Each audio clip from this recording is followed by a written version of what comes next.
Hi friends, I'm Chris, and this week on Diary of a Genderfluid, we're doing the gender tag. The gender tag was started by a YouTuber named YALL. I've been watching her for a while. She does like really dope poetry and stuff. And it's basically just a tag that's getting a conversation going about gender. So if any of you guys want to do the gender tag video, totally do it and send us links because we would love to see it because it's super cool. So I'm going to start the questions because it's probably going to take a long time to answer, and I don't want to make this video too long. How do you self-identify your gender, and what does that definition mean to you? I identify as genderqueer.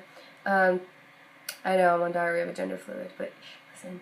So, basically for me, like, some days I don't know, some days I identify as, well, I always identify as genderqueer. I never identify with the binary gender, but some days I feel like really empowered by women, and I feel like a strong, powerful woman myself. But that's most days I kind of feel like in this in-between space where I don't feel like I identify with women at all, and I don't feel like I identify with men. And then there's some days where I feel really masculine, and when I'm like hanging out with my friends, I just kind of want to be one of the guys. I don't want for my like friends to look at me as one of like the girls, and like I don't know how to explain it. Oh gosh, I'm sorry.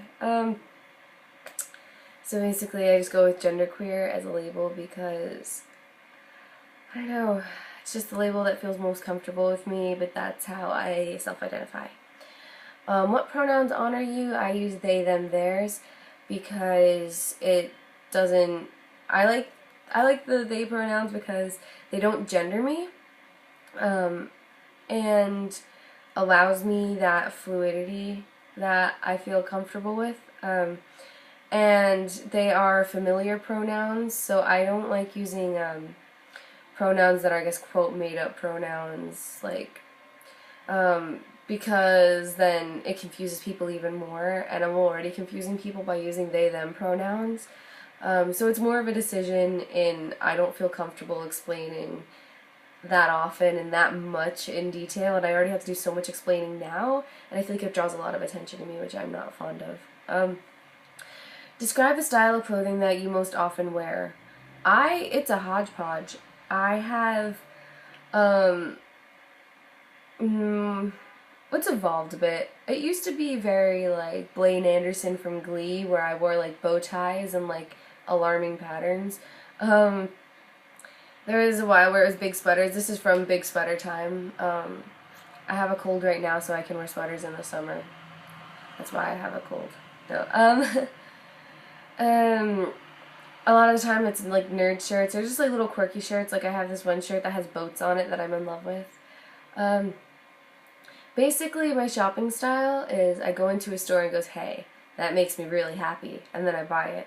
And there's no like there's no reason for these items to be in the same wardrobe together. And that's about it. Yeah. Talk about your choices with body hair. How do you style your hair? Do you have facial hair? Okay. So, with body hair, it depends on the day, really. I mean, this is bedhead right now. I had to do this video early while everyone was out, so I just decided to do it now.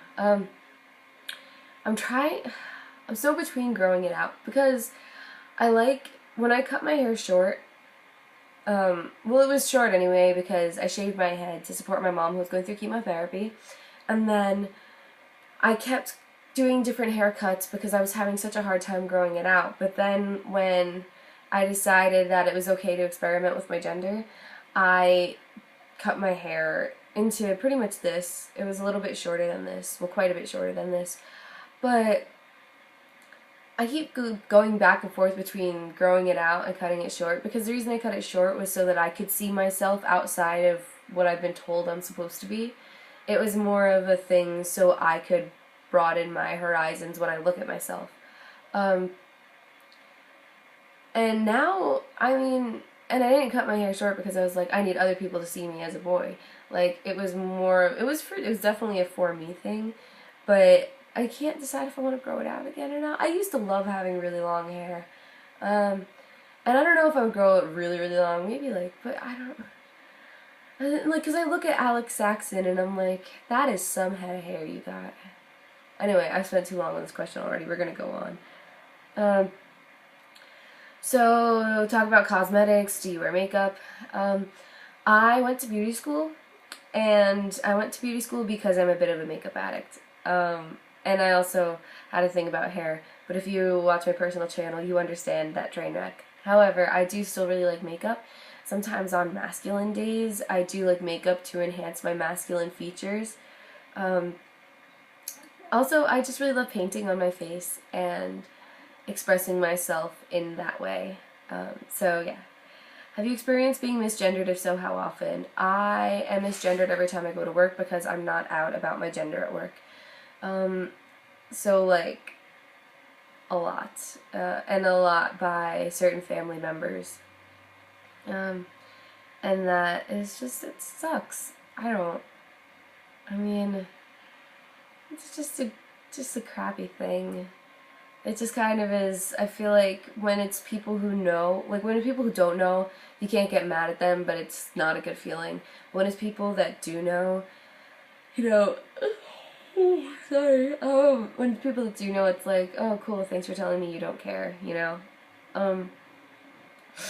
If it's like a slip up, like by accident, it's fine, but when people just choose to not, then it's like, that's shitty. Like, but, oh sorry, excuse my French. Like, because there's some people who, like, you know, like, they know and they try, but sometimes they mess up, and it's like, no, you're fine, thank you for trying, but, like, if it's not, that's not always the case, you know? Do you experience dysphoria? How does that affect you? I don't want to say I experience dysphoria. I've been saying it, but I don't, because it is a diagnosis, and I haven't been diagnosed, and I hate self-diagnosing. I do experience discomfort with my gender, how I look on the outside versus how I feel on the inside, on occasion. Sometimes I really love having this chest that I have, but a lot of times I really don't. And, I don't know, it kind of makes me feel like, it's like when I shave my head, right? Like, I felt really uncomfortable with how I looked, and so I didn't want to leave bed for like months, and I didn't really leave bed for months. And that's how I feel sometimes when, I don't know, when I look down and this is here and I really wish it wasn't, and then I just see it every time I look, and I know that people aren't seeing me for how I feel on the inside, and it upsets me a lot.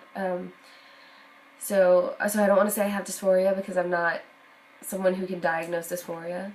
However, that's just my experience. Talk about children. Are you interested in having children? Yeah, that's it. I don't really have much more explanation. I don't know what my child would call me. I don't want them to call me mom or dad. And I feel like parent is really detached and dispersonal. I feel like parental unit's nice because it makes them sound like an alien, but I don't know. I think that's like, I don't know. I mean, I could be like super progressive and have them just call me by my name, but I don't like that really either. I don't know.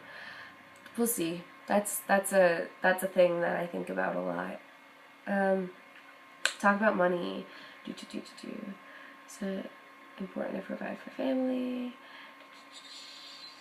Okay, so I would love, in an ideal world, first of all, I hate capitalism. I just want to get that out there. I feel like money's gross, and I hate having it, and I hate owing it.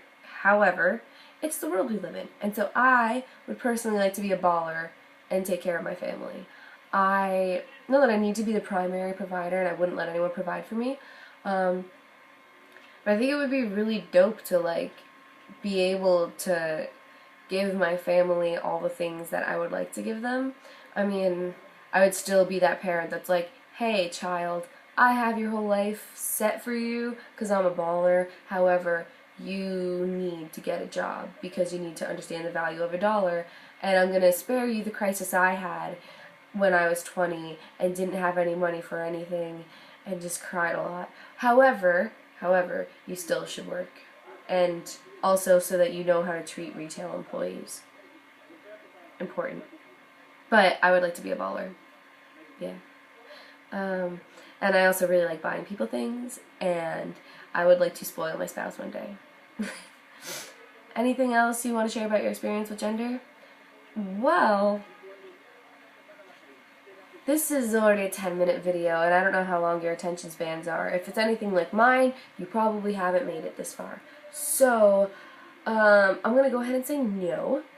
I'm going to move my laptop, because that's what I was reading questions off of. But this isn't... Can you please?